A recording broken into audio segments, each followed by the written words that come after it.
You know those stories, you hear the ones that sound too strange to be true. The kind that make you lean in a little closer and wonder, what really happened? This is one of those stories.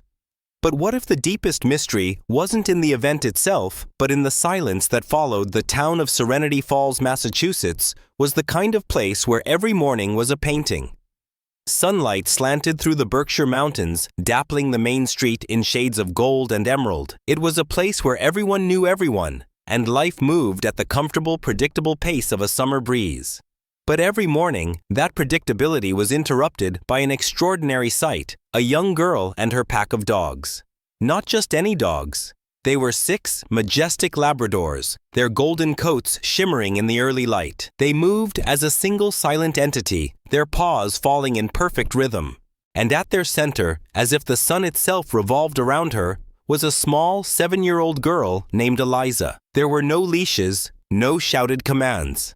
She simply walked, and they followed their collective presence, a powerful unspoken force. Most people watched with a mix of awe and admiration. The Labradors were famous throughout the town for their impeccable discipline. But some, like Mrs. Gable, felt a deep-seated unease. Mrs. Gable, with her perfectly coiffed hair and a reputation for knowing everything about everyone, saw something dangerous in this unspoken bond. "It's unnatural," she would whisper to her friends over coffee. "A child can't control animals that big. It's only a matter of time before something terrible happens." Mrs. Gable wasn't alone in her fear. The town was divided and the tension grew.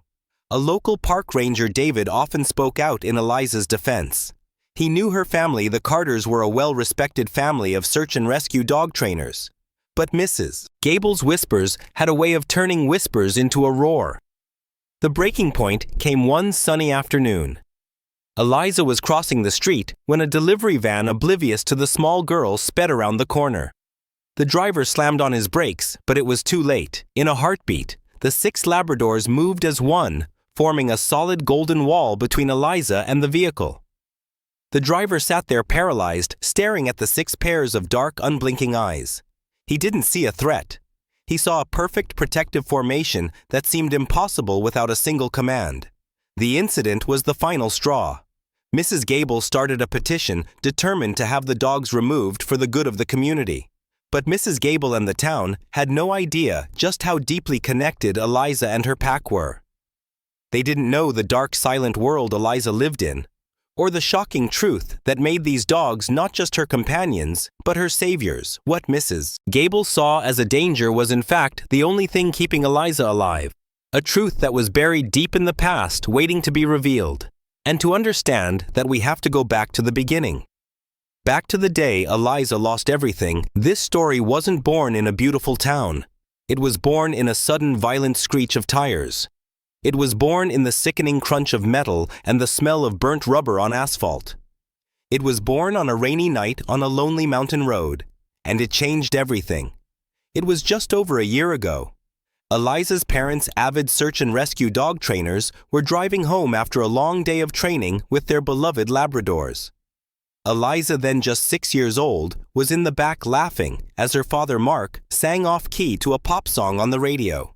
Her mother, Sarah, was laughing too as she filmed the moment on her phone, a perfect memory captured in the glow of the dashboard lights. The Labradors were asleep in their custom-built carriers, their soft snores a familiar melody. Life was perfect. The family was a team, a pack in every sense of the word. They shared a dream to use their dogs to save lives. It was a beautiful dream that was shattered in an instant. A bright flash of headlights from an oncoming car. A swerve. A deafening, gut-wrenching crash. When Eliza woke up, there was no sound. The car was silent. Her parents were silent.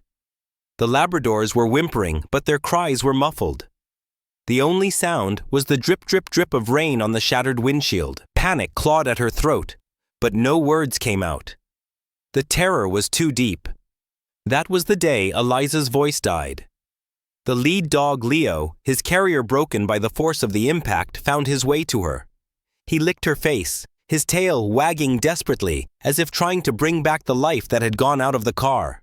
He stayed with her until the paramedics arrived, his massive body a warm, unwavering shield against the cold reality of her new world.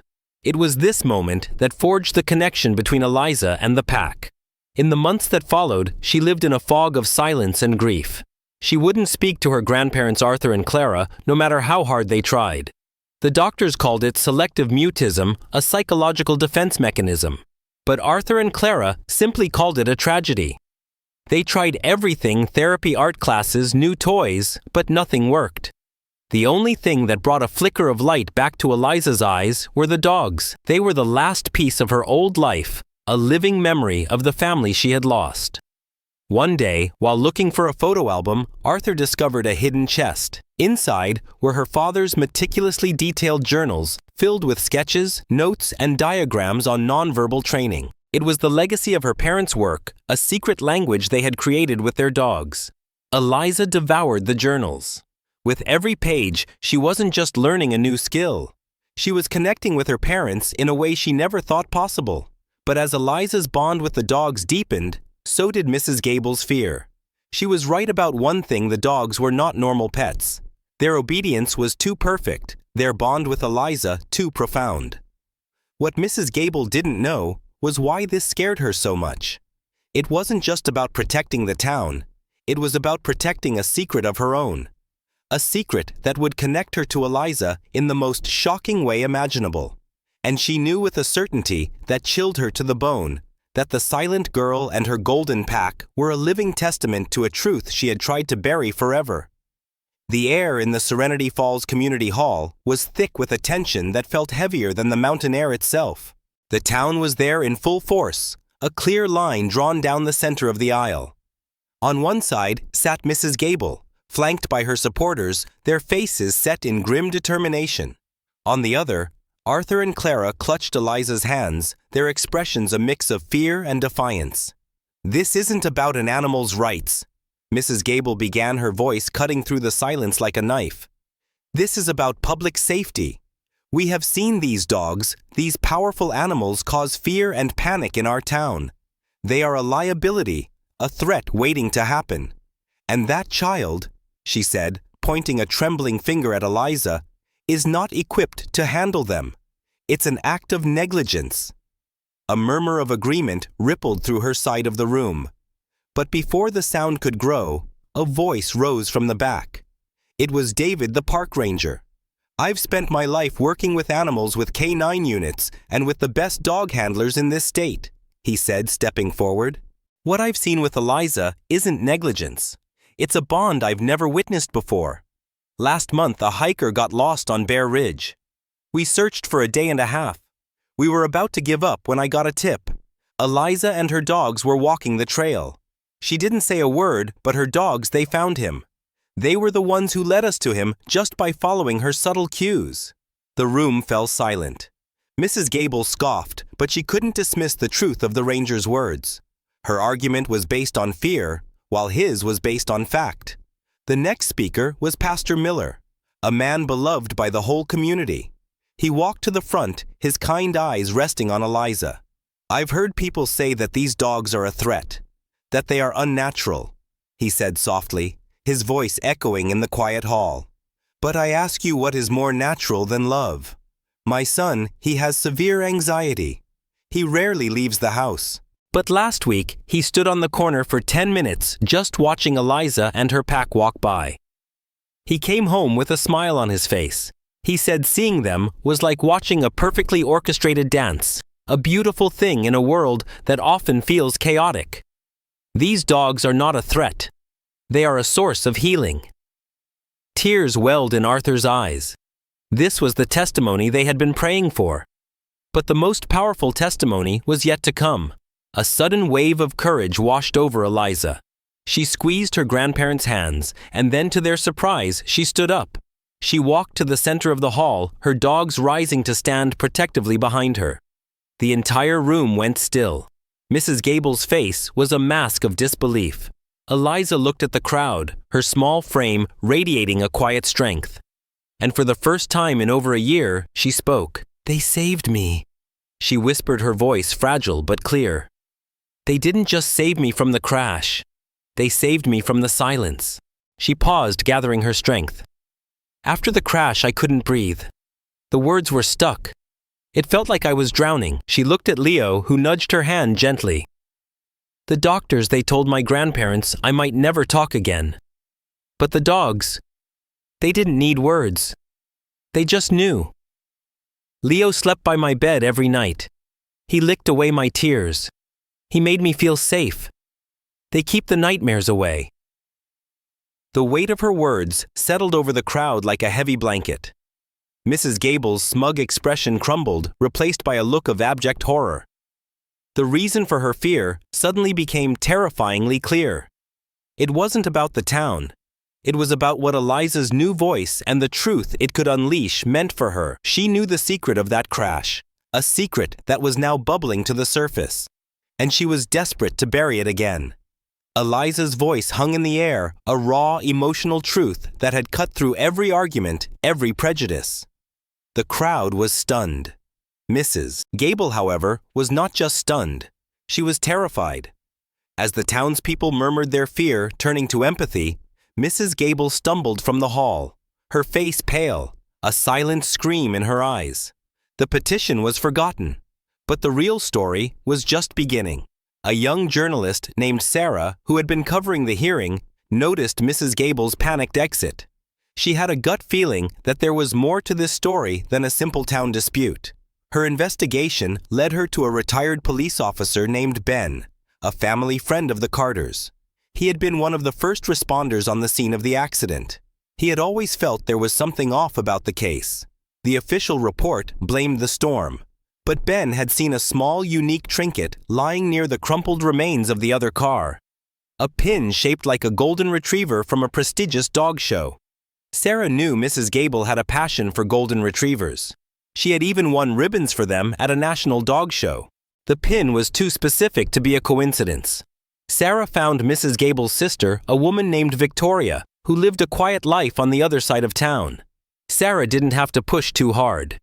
Overwhelmed by years of guilt, Victoria confessed. On that night, she had been out with friends celebrating. She had been drinking not much, but enough to impair her judgment. In a moment of panic, she had fled the scene, leaving Eliza's parents to die. Mrs. Gable, desperate to protect her younger sister and their family's reputation, had used her influence to manipulate the police investigation. She had hidden the pin and convinced the authorities to blame the weather. The true plot twist was here not in a grand confrontation, but in the quiet, heartbreaking confession. Mrs. Gable's fear of Eliza wasn't about the dogs or public safety. It was a twisted form of self-preservation. When she saw Eliza with her pack, she wasn't just looking at a little girl. She was looking at a living ghost from the past, a constant reminder of the horrific crime her family had covered up. She saw the dogs Labradors trained for search and rescue, and in her panicked mind, she believed they might remember her sister's scent, a scent she believed was forever linked to their trauma. Her desperate attempt to separate them was her way of burying the truth once and for all. But she had underestimated the power of truth and a bond that went deeper than words. The morning after Sarah's revelation, the air in Serenity Falls felt different. The hushed whispers weren't about Eliza anymore, they were about Mrs. Gable. The town, once divided, was now united in its support for the girl who had unknowingly survived not just an accident, but a terrible injustice. Mrs. Gable, her secret exposed, was a broken woman. She came to Arthur and Clara's home not with her head held high, but bowed in shame. She placed a large sealed envelope on the table. Inside was a full signed confession detailing the cover-up and her sister's guilt. It was her final painful act of accountability. She looked at Eliza, who sat on the floor with Leo, her eyes full of a wisdom far beyond her years. Mrs. Gable didn't ask for forgiveness, only for understanding. And in a moment that would forever be etched in the town's memory, Eliza gave a slow, deliberate nod. It wasn't a gesture of absolution, but of acceptance, a sign that the healing had truly begun. In the weeks that followed, the town council officially recognized Eliza's Labradors as certified therapy animals, their bond a symbol of resilience and hope. The petition against them was withdrawn. The community rallied around the family, offering help and support. Mrs. Gable and her sister moved away, but every month a substantial donation was anonymously made to the Serenity Falls Animal Shelter, a quiet, lasting gesture of atonement. Eliza's life was forever changed. With the encouragement of her grandparents and the unwavering support of her golden pack, she began to use her unique gift. With her dogs by her side, she started working with other children who had suffered trauma, helping them find their own silent language of healing. Her voice, once locked away by grief, began to grow stronger. She started to laugh again, a sound that brought tears of joy to her grandparents' eyes. The nightmares still came, but less frequently. Every morning she still walked her 6 magnificent Labradors through the streets of Serenity Falls. One day, a little boy on a bicycle who had once been afraid of the dogs stopped and asked her, "How do they know what you're thinking?" Eliza paused, her green eyes twinkling. For the first time, she smiled. "They don't need my words," she said, her voice clear and sure. "They hear my heart. And this time, the town wouldn't dare to stand in their way." If this story touched your heart, imagine what it could mean for others. There are countless animals like Leo, who bring comfort and healing to those who need it most. Please consider making a donation to your local animal shelter or a charity that trains therapy dogs. Every dollar helps these incredible animals continue to change lives, one quiet miracle at a time. What's your favorite story of a dog's love changing someone's life? Share it in the comments below. We'd love to hear from you.